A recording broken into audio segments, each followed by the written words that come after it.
السلام علیکم ناظرین، آپ دیکھ رہے ہیں کسان دوست یوٹیوب چینل، فیس بک اور ٹک ٹاک اکاؤنٹ۔ اور آج کی ویڈیو میں ہم بات کریں گے دھان کی ایک خطرناک بیماری بیکٹیریل لیف بلائٹ یا پھر جراثیمی جلساؤ کے بارے میں۔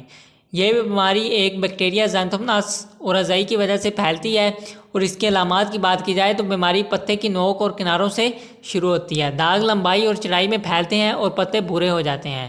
شدید حملے میں پتے کناروں سے سوکھ کر اوپر کی طرف لپٹ جاتے ہیں۔ بیماری ٹکڑیوں کی شکل میں آتی ہے اور بہت تیزی سے پھیلتی ہے۔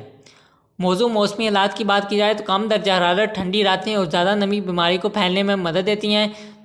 25 سے 30 سینٹی گریڈ درجہ حرارت، کھادوں کا بے جا استعمال اور تیز ہوا کے ساتھ بارش بھی نقصان دہ ثابت ہوتی ہے۔